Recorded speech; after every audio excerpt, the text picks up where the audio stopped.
तड़प कर आएगी वो, तुझे मिल जाएगी वो, तेरी महबूब। आज हम उस हीरोइन की बात करेंगे जिसे देखकर कभी शाहरुख खान कहते थे, जरा तस्वीर से तू निकल के सामने आ मेरी महबूब। वह इतनी खूबसूरत थी कि हर कोई उसका दीवाना था। सिर्फ अपनी पहली ही फिल्म से उसने ऐसा जलवा बिखेरा कि अमरीश पुरी भी उसके साथ गाने लगे थे। ये मेरा इंडिया, ये मेरा इंडिया। तो हम बात कर रहे हैं परदेश की गंगा महिमा चौधरी की। देखो, मुझे सोने का महल नहीं चाहिए, एक इंसान का प्यार चाहिए, एक इंसान का। कैसे उसने एक मॉडल से बॉलीवुड तक का सफर तय किया, कैसे जिस डायरेक्टर ने उसे स्टार बनाया उसी ने उन्हें बर्बाद भी कर दिया। आखिर क्यों उन्हें एक शादीशुदा और 2 बच्चों के बाप से शादी करनी पड़ी जिसने उनकी जिंदगी नरक बना दी। कैसे उनके चेहरे में 67 कांच के टुकड़े धंस गए थे और उनका पूरा चेहरा बर्बाद हो गया। क्यों वो कैंसर में दर्द से तड़पती रहीं और किसी ने उनकी मदद तक नहीं की। जानेंगे और भी बहुत कुछ, तो चलिए शुरू करते हैं। अक्सर इस दुनिया में अनजाने मिलते हैं। महिमा चौधरी का जन्म 13 सितंबर 1973 को पश्चिम बंगाल के दार्जिलिंग में हुआ था। उनके पिता यूपी के जाट थे और मां थी नेपालियन। महिमा का असली नाम था रितु चौधरी। उनकी पढ़ाई लिखाई दार्जिलिंग से ही हुई, लेकिन पढ़ाई लिखाई में उनका मन नहीं लगा और वह मॉडल बनने के लिए निकल पड़ी। उन्हें कई छोटे बड़े ऐड मिलने लगे और इसी समय पेप्सी के एक ऐड में वो आमिर खान और ऐश्वर्या राय के साथ दिखाई दी। Can I have a layer Pepsi? Yeah, sure. और कुछ चलेगा? नहीं, पेप्सी नहीं है तो। ना, no problem. ये लहर पेप्सी। ये ऐड बड़ा ही हिट हुआ और डायरेक्टर कटोरे में फिल्मों का ऑफर लेकर उनके दरवाजे पर खड़े हो गए। क्या बात कर रहे हैं? इसी समय उन पर उस डायरेक्टर की नजर पड़ी जिसने अपने फार्म हाउस पर बुलाकर कई हीरोइन की रातों रात किस्मत बदल दी थी, यानी कि सुभाष घई। उस समय सुभाष घई फिल्म परदेश बना रहे थे, जिसके लिए उन्हें एक नई लड़की की तलाश थी और वह लगभग 3000 लड़कियों का ऑडिशन ले चुके थे। उन्होंने रितु चौधरी को देखा और देखते ही उन्हें फिल्म ऑफर कर दी। भाई वाह! लेकिन रितु नाम उन्हें पसंद नहीं आया, क्योंकि उन्हें लगता था कि माँ शब्द उनके लिए लकी है, इसलिए उनकी हीरोइन का पहला नाम माँ से ही शुरू होना चाहिए। इसलिए सबसे पहले वह हीरोइन का नामकरण ही करते थे, जैसे माधुरी दीक्षित, मीनाक्षी शेषाद्री और मनीषा कोइराला।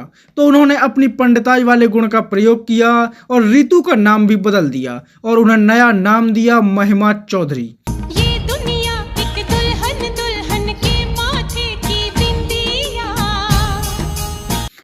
पहली ही फिल्म महिमा को शाहरुख खान के साथ मिली और जहां शाहरुख खान उनसे ये कह रहे थे, दीवाना दीवाना, तो वहीं महिमा भी शाहरुख खान से कहने लगी, तेरे दर्द देगी दवा हम करेंगे ना कुछ। फिल्म में बॉलीवुड की लगभग आधी फिल्मों के बाबूजी यानी कि आलोक नाथ भी थे और वह खूंखार विलन भी था जो ये कहता था, डोंग कभी रॉन्ग नहीं होता। वो अलग बात है कि इस फिल्म में पूरे देश की देशभक्ति वो अकेले ही अपने कंधों पर लेकर ये गा रहे थे। ये मेरा India, I love my India. इस फिल्म के गाने बड़े हिट हुए और महिमा चौधरी के काम की भी खूब तारीफ हुई। यह फिल्म भी बड़ी हिट हुई, जिसके लिए महिला को बेस्ट डेब्यू एक्ट्रेस का अवार्ड भी मिल गया। मैं पूछती हूँ, ये कहाँ की संस्कृति है डैडी, जहाँ एक होने वाला पति अपनी होने वाली पत्नी से इस तरह का सलूक करता है। ये मेरा India, I love my India. और इस एक फिल्म ने महिमा चौधरी को रातों रात देश की गंगा बना दिया। इसके बाद उन्हें lux face of the year का अवार्ड भी मिला, जो उस समय एक बड़ी बात थी। इसके बाद अगले ही साल उन्हें एक साथ 4 फिल्में मिल गईं, जिनमें एक तमिल थी और 3 हिंदी। अजय देवगन और काजोल के साथ उनकी फिल्म आई दिल क्या करे, और इस फिल्म ने ही महिमा चौधरी को बर्बाद भी किया, जिसकी चर्चा हम आगे की वीडियो में करेंगे। कैसा विश्वास, इस शब्द का मतलब भी जानती हो तुम? विश्वास ही तो किया था कि मैंने तुम्हें अपने घर में जगह दी। इस फिल्म में महिमा का किरदार बड़ा दमदार था और काजोल 3 तिगाड़ा काम बिगाड़ा का काम कर रही थी। इसके बाद संजय दत्त की फिल्म आई दाग द फायर और इस फिल्म में महिमा चौधरी चंद्रचूड़ सिंह की हीरोइन बनी।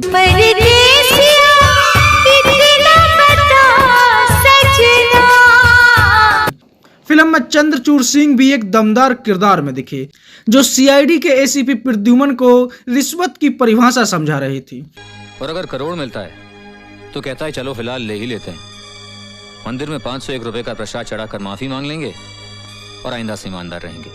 फिल्म में महिमा ने डबल रोल निभाया और जैसे ही उन्होंने कहा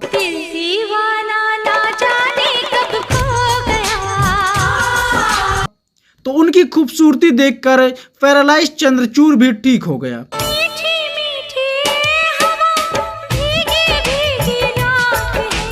इस फिल्म के गाने बड़े हिट हुए और महिमा चौधरी के काम की भी सबने तारीफ की।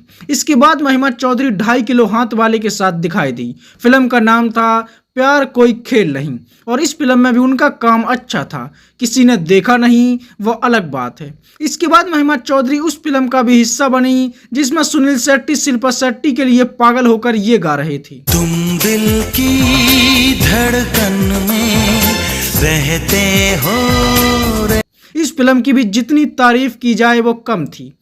फिल्म में महिमा चौधरी का किरदार वैसे तो छोटा सा ही था, लेकिन फिल्म में उनका ये गाना अक्सर इस दुनिया में अनजाने मिलते हैं, अनजानी राहों में बड़ा हिट हुआ और आज भी लोग धड़कन फिल्म के इस गाने के लिए महिमा चौधरी को याद करते हैं। इसके बाद महिमा एक बार फिर से अजय देवगन के साथ दिखाई दी, जिसमें अजय देवगन दीवाने बने।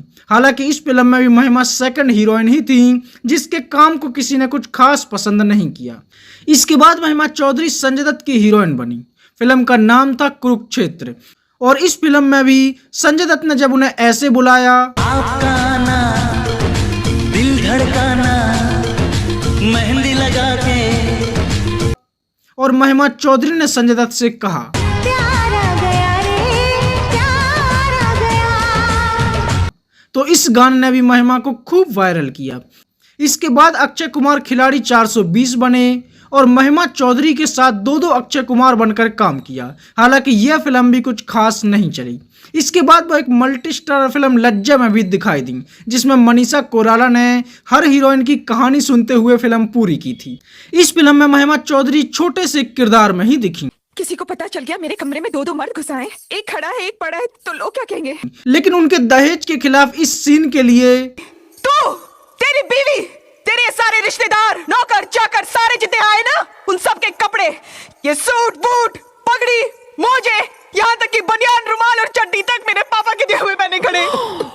अगर 2 सेकंड और खड़े रहे ना तो सारे यहाँ उतरवा के नंगा भगा दूंगी।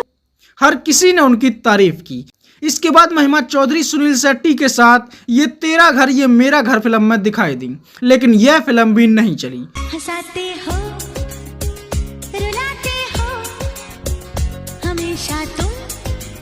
इसके बाद वो एक और मल्टी स्टार फिल्म में दिखाई दी, जिसमें अनिल कपूर, अभिषेक बच्चन और फरदीन खान मिलकर ओम जय जगदीश बने और इस फिल्म में भी महिमा चौधरी एक सेकंड हीरोइन ही थी। दिल का सुकून है तुमको। इसके बाद वो एक और मल्टी स्टार फिल्म दिल है तुम्हारा में दिखाई दी और इस फिल्म के भी गाने बड़े हिट हुए। कसम खा के कहो, तुमको हमसे प्यार है। दिल है तुम्हारा एक बेहतरीन लव स्टोरी वाली फिल्म थी, जिसमें प्रीति जिंटा का ये गाना दिल लगा लिया मैंने तुमसे प्यार करके। तुम आज भी लड़कियां इमोशनल होकर गाती हैं और महिमा चौधरी भी इस फिल्म में बेहतरीन लगी। मिलेंगे तुमसे। इसके बाद हर किसी को परिवार के नाम पर टॉर्चर करने वाली फिल्म बागवान में महिमा चौधरी सलमान खान की बीवी बनी, लेकिन उन्हें किसी ने भी कुछ खास नोटिस नहीं किया। इसके बाद भी महिमा चौधरी कुछ फिल्मों में नजर आई, जिनमें LOC कारगिल, दोबारा, जमीर, कुछ मीठा हो जाए, शहर, सौतन जैसी फिल्मों में उन्होंने काम किया, लेकिन ये सभी फिल्में कुछ खास कमाल नहीं कर पाईं। इसके बाद गोविंदा के साथ उनकी फिल्म आई सैंडविच, जिसमें गोविंदा रवीना टंडन और महिमा चौधरी के साथ मिलकर कॉमेडी करते हुए दिखाई दिए। ओ जी, जब सीन समझाने जाओ ना तो ऐसे क्लीन शेवन मत जाना, थोड़ी ना क्यों? दाढ़ी शाड़ी बढ़ा लेना और थोड़े बाल शाल पे खेल लेना। ओ क्यों? ओ जी, किसी हीरोइन का दिल आप पे आ गया तो हाय रब्बा, मेरी तो डेथ हो जाएगी। और यही महिमा चौधरी और गोविंदा की आखिरी फिल्म भी थी, जो थोड़ी बहुत अच्छी थी। हालांकि यह फिल्म भी बुरी तरह से फ्लॉप हुई। इसके बाद भी उनकी कुड़ियों का जमाना है, सरहद पार और होम डिलीवरी जैसी फिल्मों में महिमा चौधरी ने काम किया। कुड़ियों का है जमाना, ये कुड़ियों का है जमाना, कुड़ियों का है लेकिन किसी ने भी उनके काम को कुछ खास पसंद नहीं किया।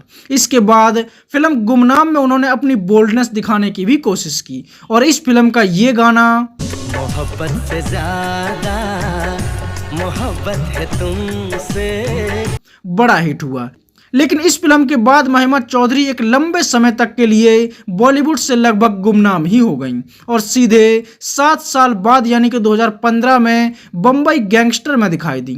इसके बाद एक बंगाली फिल्म डार्क चॉकलेट में भी उन्होंने काम किया और अब उनका लुक इतना बदल चुका था कि उन्हें पहचानना भी मुश्किल हो गया था और अब वह फिल्मों में माँ और बहन बनने लगी थी। महिमा चौधरी आखिरी बार 2025 में कंगना रनावत की फिल्म इमरजेंसी में दिखाई दी थी। महिमा चौधरी ने कुछ टीवी शोज में भी काम किया, जिनमें जलवा 4-2 का 1, छोटे मियाँ, टिकट टू बॉलीवुड जैसे शोज शामिल रही। अब हम बात करते हैं महिमा चौधरी की पर्सनल लाइफ की। आप सबने मुझे एक भोली भाली तस्वीर समझकर एक सोने के फ्रेम में जकड़ रखा है। महिमा चौधरी ने सुभाष घई की पहली ही फिल्म परदेश में काम किया था और सुभाष घई ने उनसे 3 फिल्मों का कॉन्ट्रैक्ट साइन करवा लिया था, जिसकी शर्त यह थी कि अगले 5 सालों तक महिमा चौधरी ना तो दूसरी किसी फिल्म में काम करेगी और ना ही उन्हें बिना बताए कोई प्रोजेक्ट साइन करेगी, यहाँ तक कि वो कोई एडवर्टाइजमेंट तक नहीं करेंगी। और अगर उन्होंने ऐसा किया तो उन्हें अपनी कमाई का 30% हिस्सा सुभाष घई को देना पड़ेगा। तू समझा? लेकिन परदेश फिल्म जैसे ही हिट हुई तो महिमा चौधरी रातों रात हीरोइन बन गई और उनके सामने फिल्मों की लाइन लग गई। पहले कभी, हाँ हाँ पहले कभी ना मेरा हाल ऐसा हुआ। उन्हें शर्त के अनुसार सुभाष घई की अगली फिल्म ताल में काम करना था, लेकिन महिमा ने उससे पहले ही कुछ फिल्में साइन कर लीं और सुभाष घई का कॉन्ट्रैक्ट भी तोड़ दिया, जिससे सुभाष घई इतने नाराज हो गए कि उन्होंने महिमा चौधरी पर केस कर दिया और मामला अदालत तक पहुंच गया। बाद में महिमा चौधरी को ही दोषी पाया गया और कॉन्ट्रैक्ट तोड़ने के लिए उन्हें 30% अपनी कमाई का हिस्सा देने का दबाव भी बनने लगा और अपना ज़्यादा नुकसान होता हुआ देखकर महिमा चौधरी ने अपनी गलती मान ली और मामले को कोर्ट के बाहर ही निपटाने का फैसला किया। सुभाष घई मान गए, लेकिन उन्होंने अपनी अगली दोनों फिल्मों से उन्हें बाहर कर दिया और ताल की हीरोइन ऐश्वर्या राय को बना लिया और दोबारा कभी भी महिमा चौधरी के साथ काम ना करने की कसम खा ली। इस तरह जिस डायरेक्टर ने महिमा चौधरी को हीरोइन बनाया, उसी ने उन्हें बर्बाद भी कर दिया। ये किस्से सभी को सुनाते नहीं है। एक समय पर महिमा चौधरी स्पोर्ट्समैन लिएंडर पेस की दीवानी थी। दोनों के बीच सीरियस रिलेशनशिप था और दोनों प्यार के समंदर में गोते लगा रहे थे। लेकिन जहां महिमा मेरा वाला अलग है कि धुन में प्यार के गीत गा रही थीं, तो वहीं लिएंडर एक साथ 2-2 नावों पर सवार थे और एक दूसरी लड़की को भी प्यार की फील्डिंग करा रहे थे। जब महिमा को यह पता चला तो वह टूट गईं। ये छोटी बात है, छोटी बात है, ये छोटी बात है। और प्यार में कटवा कर वह सीधे शादी के लिए एक मैचो मैन ढूंढने लगी। लेकिन 90 के दशक की हर खूबसूरत हीरोइन की किस्मत में एक कुंवारा आदमी होता ही नहीं था, उन्हें वही शादीशुदा मर्द ही मिलता था। तो महिमा चौधरी भी उसी रास्ते पर चल पड़ी और उन्होंने 2 बच्चों के पिता बॉबी मुखर्जी से शादी कर ली और महिमा बिना बच्चे पैदा किए ही 2 बच्चों के बाप की दूसरी पत्नी बन गई। कुछ समय बाद महिमा ने एक बेटी को भी जन्म दिया और अपनी जिंदगी जीने लगी। लेकिन जो आदमी अपनी पहली पत्नी और 2 बच्चों का ना हुआ, तो वो महिमा चौधरी का भी क्या होता। तो धीरे धीरे दोनों में झगड़े होने लगे और बॉबी महिमा के साथ मारपीट तक करने लगे थे और बॉबी ने महिमा चौधरी को इतना प्रताड़ित किया कि महिमा चौधरी का 2 बार मिसकैरेज तक हो गया था और महिमा इतनी परेशान रहने लगी कि उन्होंने आखिरकार बॉबी से तलाक ही ले लिया। देखा तुमने, जब घर के झगड़े कोर्ट में जाते हैं तो कैसे इज्जत नीलाम होती है। लेकिन उन्हें अपनी बेटी पाने के लिए भी एक लंबी लड़ाई लड़नी पड़ी और कई सालों तक कोर्ट के चक्कर लगाने के बाद उन्हें अपनी बेटी की कस्टडी मिली थी। मैं हूं ना तुम्हारे पास। मुझे नहीं आना चाहिए। मतलब कि उनकी शादी ठीक से 5 साल भी नहीं चली और सब कुछ बर्बाद हो गया। वो अकेलेपन के दर्द से गुजर ही रही थीं कि तभी उनकी जिंदगी में एक और तूफान आ गया। उन्हें अचानक से पता चला कि उन्हें ब्रेस्ट कैंसर है और वो अकेले ही इससे लड़ने को मजबूर हो गई। किसी को इसकी भनक तक नहीं थी और महिमा एक भयानक दौर से गुजरने लगी। एक दिन अनुपम खेर ने उन्हें ऐसे ही कॉल किया और तब उन्हें पता चला कि महिमा किस मुसीबत से गुजर रही हैं और इसके बाद ही दूसरे लोगों को पता चला कि अब महिमा वो महिमा चौधरी नहीं रही जिसकी खूबसूरती के कभी लोग दीवाने थे, बल्कि अब तो उन्हें पहचानना भी मुश्किल था। लेकिन महिमा ने ये कैंसर की जंग जीती और पूरी तरह से स्वस्थ हो गई। महिमा चौधरी की लगभग पूरी जिंदगी दुखों से भरी रही। ऐसी ही एक घटना थी जिसने उनकी जिंदगी पूरी तरह से बदल दी थी। बात उस समय की है जब महिमा चौधरी अजय देवगन की फिल्म दिल क्या करे में काम कर रही थी। एक दिन वो शूटिंग पर जा रही थी, तभी उनकी कार का भयानक एक्सीडेंट हो गया और महिमा के चेहरे में लगभग 67 कांच के टुकड़े घुस गए। उनके चेहरे पर गहरे घाव हो गए और उन्हें इमरजेंसी में भर्ती करवाना पड़ा और वो कई दिनों तक बेड पर पड़ी रहीं और अजय देवगन ने ही उनका इलाज करवाया। इसके बाद जब वो शूटिंग पर लौटी तो उनके चेहरे पर कुछ दाग थे जिसके कुछ फोटोज अखबारों में छप गए और उन्हें एक स्कार फेस बता दिया गया। इससे महिमा चौधरी की इमेज पर काफी असर पड़ा और मीडिया ने छापना शुरू कर दिया कि महिमा अब पहले जैसी खूबसूरत लड़की नहीं रही, उसका चेहरा बर्बाद हो चुका है और महिमा चौधरी अब पहले जैसी खूबसूरत हीरोइन नहीं बची हैं। When I had my accident, they came to the set when nobody was allowed, and they took a shot from far because I still had the scars, and they put a picture on Stardust, and they wrote, "Mahima's had an accident, and we can finally call her Scarface." जिससे महिमा चौधरी को main lead में काम मिलना ही बंद हो गया और इससे उनके कैरियर पर भी बहुत बुरा असर पड़ा। इस तरह महिमा चौधरी का धीरे धीरे कैरियर खत्म हो गया और वो अचानक से बॉलीवुड से गायब हो गई। एक समय पर महिमा चौधरी ने सिर्फ पैसों के लिए छोटे मोटे रोल करना भी शुरू कर दिया था। वो किसी भी तरह का रोल कर लेती थी, किसी भी इलेक्शन रैली में शामिल हो जाती थी, पैसे लेकर कुछ भी ट्वीट कर देती थी, कुछ भी बयानबाजी कर देती थी और शायद इन सब का भी उनके करियर पर काफी प्रभाव पड़ा है। और आज महिमा चौधरी पूरी तरह से फिल्मी दुनिया से दूर हैं और अकेले अपनी बेटी के साथ जिंदगी जी रही हैं। तो यह थी बॉलीवुड की सबसे बदनसीब हीरोइन, परदेश की गंगा, महिमा चौधरी की कहानी।